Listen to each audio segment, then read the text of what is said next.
Flint's new music leader, we are Club 937, Artimis here, and man, I've been looking forward to this for years, I'm telling you. The official mayor of Detroit, GSM, Goon Squad, Trick, what's going on, man? What's happening, player? Man, I tell you, I can't express how much this means to me, you coming up from Detroit to do an interview, and I really feel that it's perfect timing because I notice a lot on your Instagram and your Twitter. You're not only very politically charged, but you spread a message that I think needs to be spread more often with when it comes to not only police brutality, but inequality, and also just spreading a message to let people know that just because you're rapping that street stuff doesn't mean that you don't see what's going on. Yeah, you just have to understand what street stuff is about. You know, you have to listen to the message. Don't listen. You know, if I'm on a song and I'm angry for a reason. I'm not just angry, you know, for no reason. There's a message behind everything I'm saying. I'm not talking about senseless violence and senseless killing. I'm talking about some understand me. Right. You know what I mean? Some get right. Yeah. And I know that when you released that Lynch song, I mean that sparked a lot of conversation. And then you see what happened a couple days ago, and then what happened last night with these police brutality incidents. And a lot of people want to say that it has nothing to do with color, and it has nothing to do with the fact that you know, the police told you to do something, so you should obey it. What are your thoughts on this? Because I see you on Instagram all the time, and you're very vocal about it, and I wanted to talk to you about it. You know, let's say first that there are different scenarios that play with police brutality.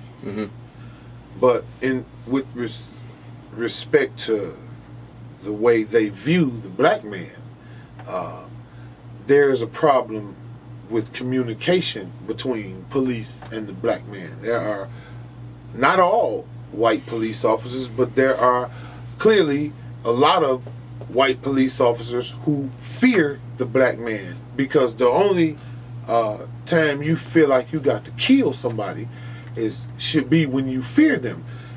But what we coming to find out is the fear is exactly what it is.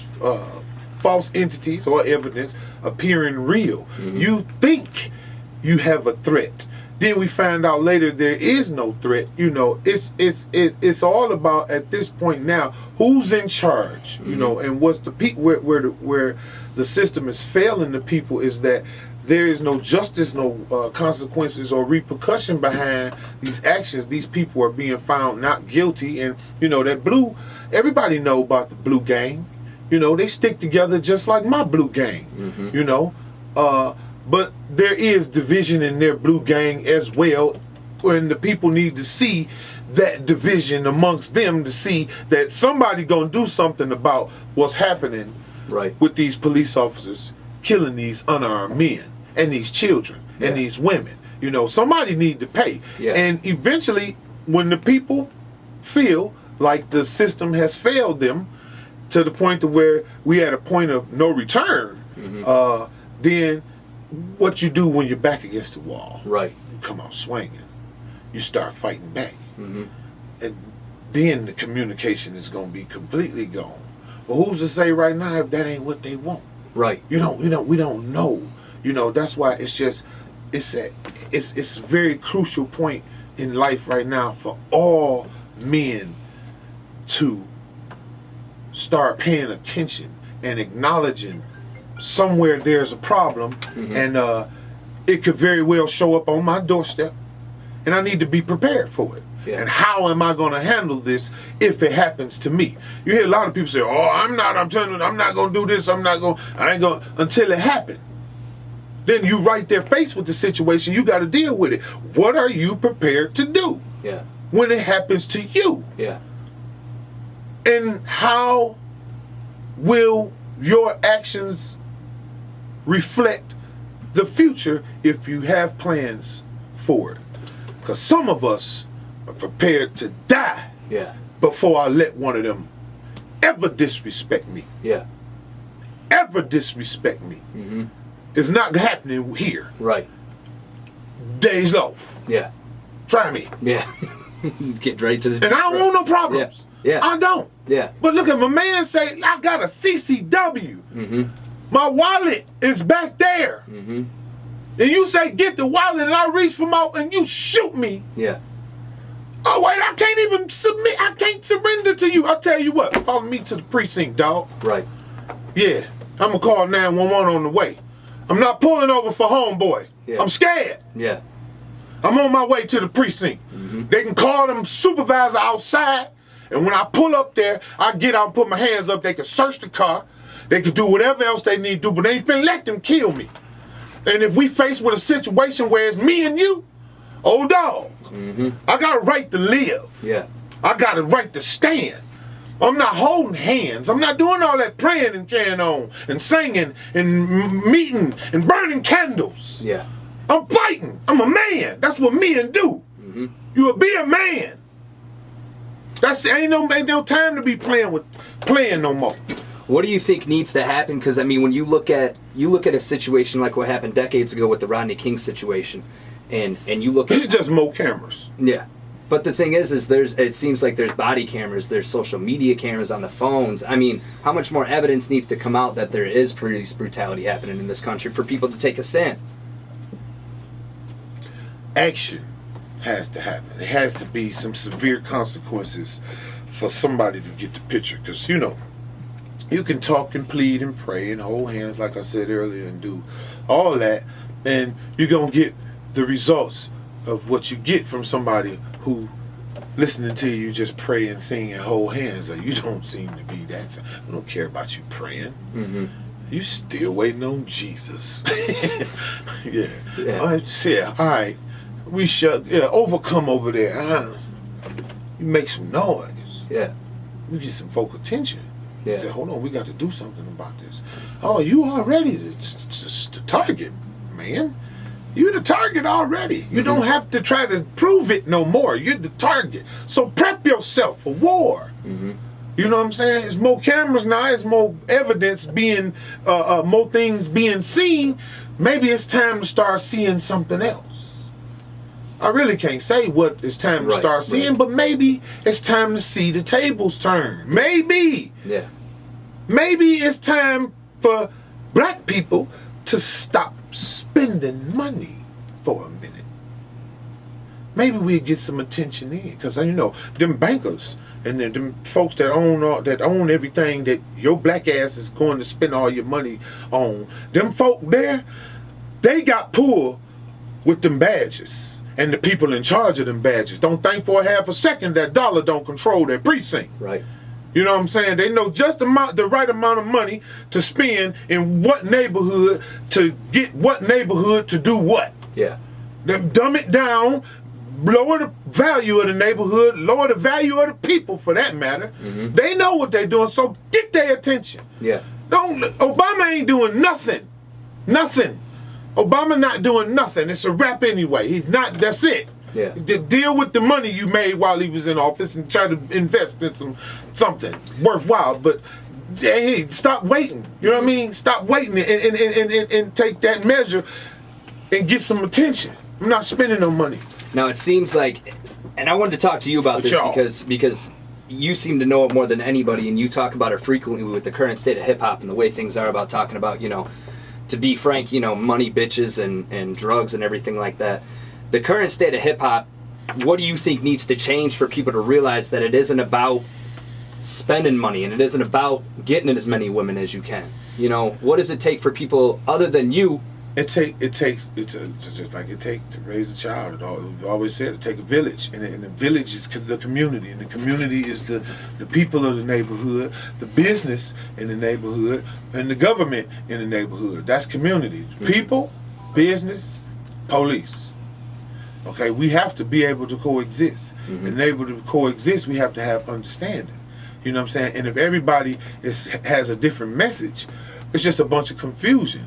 You could go on social media right now and see 1 million people talking about the past 2 incidents with the police killing these brothers, and then in another 3-4 weeks, it's gonna go right back to Amber Rose and her ass and one of these others fools on TV. I'm not saying Amber Rose on TV because that's the homegirl. That's the homie's wife, and there's love and respect. But one of these other fools on the internet and who got traded to who and who did what and why they did this and everybody else's business, and then it'll be back to what it was 2 weeks ago before this happened, or the day before the 4th of July, when everybody couldn't wait to put on their red, white, and blue and barbecue that pig. Right.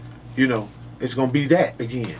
Then when it happened, again, everybody, rah, rah, rah, hold hands, march, here we go. But we're gonna go back to the same thing, trying to impress an imaginary audience, trying to impress people because you got what? Followers, man, them people, stop. Please, don't do that to yourself. You're being stupid right now thinking that those people care. Right. At least try to we need to collectively use these platforms to continuously send a message of unity. Because until we unite, we can't fight. If it's an attack on us, we need to unite to fight. That's how wars are fought, collectively. We need our army together. And we need an army of knowledge, people with knowledge, not an army of fools, not an army of shooters. We need an army of people with knowledge, people with enough sense that'll continue to spread and encourage people to stop wasting your money, stop wasting your time, stop wasting your life on this frivolous nonsense that you think is important, and focus on what's real and what you can see and what's going on, and prep yourself for tomorrow, because one of these suckers might be in your face with a gun next, and what you gonna do about it? Yeah. But talk. Yeah. Now, I noticed you spread that message a lot. You started this no-fly zone radio. I wanted to get in that and spread the word about that. How did that all come along? The Fly Zone Radio. TheFlyZoneRadio.com, excuse me. TheFlyZoneRadio.com. I did a show. I went to Cali one time with my manager, Mikey Eckstein, and we had a meeting with Ski TV, which I thought I was finna go do an interview, but when we got over there, they wanted to talk. We went into a meeting about me having a show. Yeah. And I was like, man, I ain't really got time to entertain that right now. But they like, all you gotta do is just, you and the crew go in the studio and just, and I'm like, I'm a sound engineer myself, so yeah, I knew how to prep for that and say, let's give it a shot. So we did a little 30 minute recording. We liked it, they liked it. So we'll send in 2-hour shows a week for what to air Sunday. They gave me the time, gave me the station that it would be on, and then eventually, I'm the type of person, if I show up on a movie set, I'm not just there to do my part. Right. I'm there to learn everything I can. So I'm looking around, I'm trying to pick up on what's going on, and I quickly picked up on what was going on with respect to Dash Radio. Is what I was doing was routing traffic to their platform for my 2 hours. Right. At that point, I decided I need my own platform, so I did the research and then got my crew together to do the research and build the site. And I give those positions to people in the neighborhood who want to try to do something and wish they had the resources to do it. And I bought some laptops and some this and some that, and we got the site up. And it's going to continue to get better. We're going to continue to keep pushing with it. Diesel got a show called GSPN on there, the Goon Squad Post Network. That's a sports show. It's for an hour right now with him and Good Money. And DJ Thriller has a show called Detroit Everything, and it plays nothing but Detroit music, and it, not just rap. It's Detroit Everything. We want the jazz, the gospel. They can send the songs to theflyzoneradio@gmail.com. Jazz, gospel, like I say, R&B, rock, hard, heavy metal, whatever. Send it. We want. If it's good, we're gonna. He's gonna play that. And you're also having producers send you beats as well, right? Oh yeah, because we use producers' instrumentals during the beds while we talk on my show. Right. The Fly Zone Radio show, that one show. But and we'll be streaming video soon too. We're just doing some moving around and right now, but we keep the shows coming every week. So now another thing that I wanted to discuss too is Flint Locals King 810. They did a track with you on their Midwest Monsters too, with Drama presenting that. And that song, man, I mean, you came out and you let it all hang out, man. I mean, you're talking about Conrad Murray and everything. Like, how did that all come together? That Flint Detroit connection with King 810. My manager Mikey. It was one of the things where he put me up on them, and then he like, yeah, they want to do some work with you, and I'm like, well, cuz you got to send me the words, because it was so hard. I was like, man, I don't want to be on here representing something I don't understand. Yeah. And they clearly, once I found out, they speaking my message. Just in a different form. It's just in a different form, and I'm like, whoa, I rocks with this. So and then I love that hardcore heavy. I like hardcore heavy rock. I just love music, period. But when it's got that significant groove or significant entity to it, I gravitate to it, and so I liked it a lot. And I said I could act a fool on something like this, so I'm about to. So when I did the verse, I just got in there, fire up. Yeah. Some sunshine. Yeah, you and Freddie Gibbs really stood out on that album, because when you listen to it, I mean, Freddie Gibbs is lyrical and he spreads a message as well, man. And I mean, you guys killed it on there. You had Outlaw that came out in January. Any plans to tour? I mean, obviously, you know, you do some spots. You were just in Fenton last week, wasn't it? Yeah. Now, I went to the hydroponic spot. Yeah, with Greg Joslin and everything. Yeah. Now, would you have any plans to do either a city-to-city tour or maybe even a nationwide tour? You know, I ain't gonna lie. I'm trying to get Eminem to go back on tour, because that is the perfect tour for me to be on, because that's my partner. Yeah. But that's always just a prayer. Yeah. Look at Marshall. We need you to come. Actually, me and my group OGology with Tretch and Bumpy Knuckles. Yeah. We got a group called OGology. We'll be touring soon as we prep right now to release the album. Okay. Which is self-titled OGology. And it's just, we'll be doing a lot of stuff everywhere. So I really don't know, I just take every day as it comes. If somebody called tomorrow and say, yo, we need you to do 5-10 cities, let me fix my schedule. Yeah. Get that done. But it would be dope, man. I feel like a Dej, Royce, even all of Slaughterhouse could come, Eminem, and do a full Detroit tour nationwide. I mean, has that ever been talked about? Yeah, it's been talked about, but ultimately that has to be decided by Mr. Paul Rosenberg. Okay. Mr. Paul Rosenberg ain't fooling with it. It's not happening. Yeah. Yeah, so we can all put our input in, me and Royce and Mr. Porter, John Fisher, Tracy. We all can say, "Hey, Marshall, you think?" But it's gonna be Paul gonna make this, and then Marshall, of course, got to feel like touring. Right. He got to feel like wanting to do. I think it'll be a dope tour too. I think it will too. Eminem, Big Sean, Dej Loaf, Trick. Well, you guys were all on stage at the Joe not too long ago, and I mean that tore the house down. I mean that was all of Detroit, as far as felt beautiful. Yeah, what was that feeling like, man? Being at Joe Louis. I mean, you guys were all out there on the same stage, Legend of Detroit, all coming together for. We family, man. So we act like family when we around each other. We don't really be. The stage is such a natural part. It was a big thing for Big Sean because that's what he wanted, But backstage we family, so we play and goof off and act silly, and it'd be like, it's my turn. Oh yeah, I'll be right back. Yeah. Hold this cookie. Hold that drink. I'll be right back. Let me go out and do my job. Yeah. And get the audience hyped, and then come on back. And so when you out there, it feel good to hear the people want you and scream for you and like you and love you. But then when it's over, they go home, you go home. Yeah. You just deal with now. Now, do you notice a difference in between, as far as the Detroit rap culture and the Flint rap culture? It seems like lately, within the past couple of years, they're starting to come together. I know that you mentioned uniting. Man, listen. Michigan overall, it's hella talent in Michigan, and we should represent collectively. There should never be any diversion amongst any of us. We should all represent and twist with each other. That's why you send me something from King 810, I'm down. Even though people ain't gonna expect that. Well, that's what makes hits. What you don't expect. Extraordinary, abnormal. Yeah. And then when if bootleg them or Dayton family shoot me something, or hey, we're doing this. That would be insane. We're doing this. There's nothing to think about. We don't even need to talk about nothing else but who did the beat.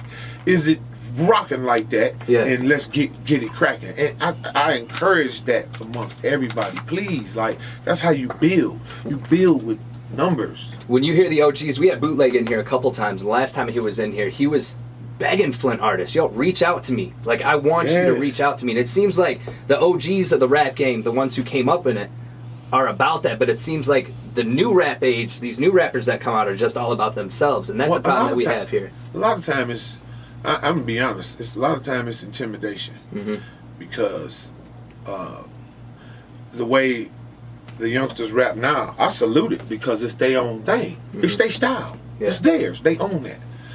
It's different than the way we did it. But only amongst a select few. You can't say all of them, because I know some youngsters, 18, 19 years old, that will body whoever you think is your favorite rapper. Mm-hmm. Yeah. From Detroit and from Saginaw and from Flint and from Muskegon and from Mount Clemens, you know, and coming out of Ionia and coming out of Jackson Penitentiary. They're everywhere. And, you know, they can still do it how we do it. It's just a matter of communication. Bootleg did an awesome thing opening up that line of communication to let the youngsters know, don't be intimidated because I rap like this. If you want some of this OG flavor on that, holla at me low. You know what I mean? I'm down for that. Me, I'm a little selective about it because I don't want to get on no record. I don't want to. I'm not getting on no record talking about no lean and no pill popping and no foolishness, because that's not a good message. There's enough of that message that's going out to our people. We gotta stop spreading that message that it's cool to do ignorant things. That's enough of it.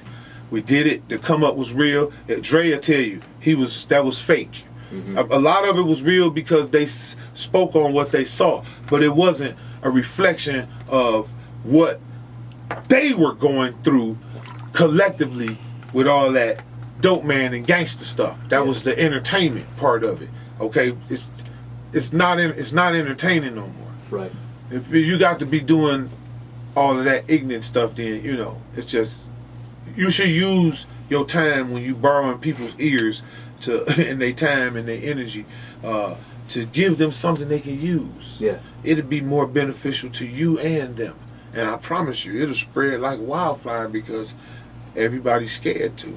Yeah. I challenge these young rappers to say and say something that makes some sense. Yeah. And say something to help somebody other than themselves. And stop lying so much with all that, you know, hey man, you ain't stop promoting Gucci. Yeah. Gucci ain't cutting no checks for the neighborhood. For your raggedy neighborhood, my raggedy neighborhood, Louis Vuitton or Red Bottom, Christian Louboutin, none of them suckers ain't doing nothing for nobody. Why in the hell is we running around here promoting them? Yeah. They ain't put a nickel in your goddamn pocket. Excuse me, my bad. Beat that. All that extra damn cock handling, promoting these people that ain't doing nothing for you, like you just a representative and a spokesperson for a shopping mall that you really can't afford to even go to. Yeah. You buying that bull crap, and what you got now? What you got tomorrow? You got nothing. Mm-hmm. You got nothing but a pretty pair of jeans with some sparkles on your ass so a homo can identify you. You just spent a note. Mm-hmm. You just spent heat. You just spent an engine on a pair of jeans. You fool. Just like that. You fool. That's foolish. Mm-hmm. I love my strippers. I love them. I love them. I love them. I love them. I love them. But it is foolish to go in a strip club and throw an education on the floor. Yeah.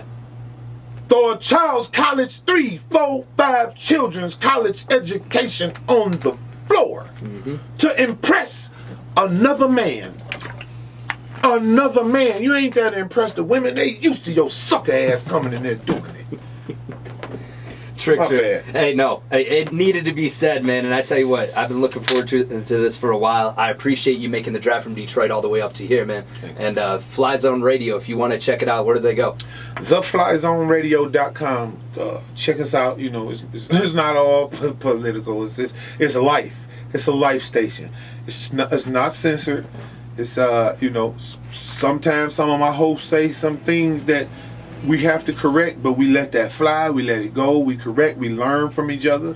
You can learn from us. We teach. We give life experiences. You can send us emails about situations that you have. And it's Ask OG. Just in the what subject? Mm-hmm. TheFlyZoneRadio@gmail.com. In the subject, put Ask OG in all capital letters, and I get those emails and I read them. And if you have a problem or something you need some insight about, or something you might need you think I can help you with, a life experience, anything, I don't have to say your name. You give me a nickname, and I'm gonna tell you my collect on it. You know, I'm gonna give you what I made it to an age a lot of youngsters haven't made it to, and the way it's looking, they won't make it to. Right. And the best thing I could do is show them how I did it, and it helps somebody else. Man, I'm trying to get to 80, 90. You know, I just would like, I need to spread that down, and so anytime I can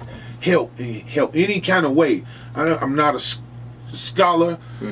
I'm not a all that. I'm not a preacher. I'm not a pastor. I'm not a prophet. I'm not a none of it. I'm a man, a respectful man, and I made it, and I realized my purpose on this earth, and every blessing that I have received thus far, and those to continue in the future, is to pass along.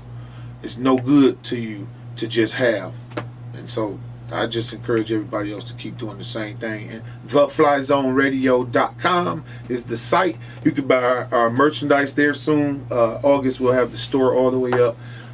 And theflyzoneradio@gmail.com. Ask OG, or send the music, send the instrumentals, please. Producers, please send me some instrumentals, because we've been, we got some. My DJ Thriller got a lot of instrumentals, but I want give me some new stuff. And don't be afraid to be different. Hey, listen, that what you listening to is them already. What are you? What's significant about you? Don't sound like nobody. Don't do like nobody else. You're gonna do like somebody else. Do better than them. You're always trying to be better anyway. Be better.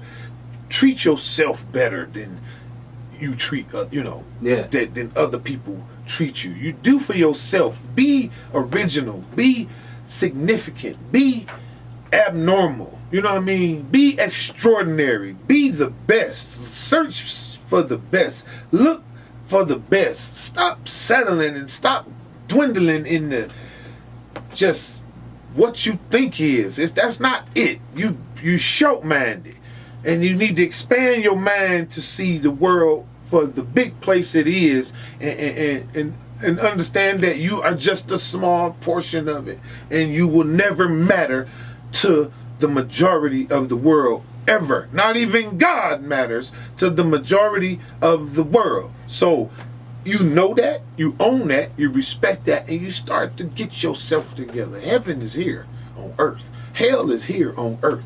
It's not a place you go when you die. You live there now, and you are in charge of it. You the one to tell yourself what to do and what not to do. You in control of the way you move.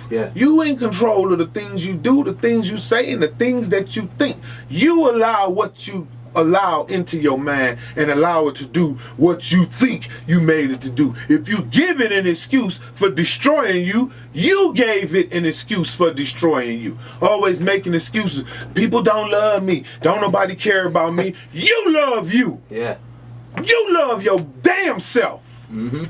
First, and until you even learn how to love yourself, you don't even never know what the hell somebody loving you is about or feel like. You don't even know how to love your damn self. How the hell you know what love is? And stop listening to your heart. It's a liar. Big homie. I appreciate it, man.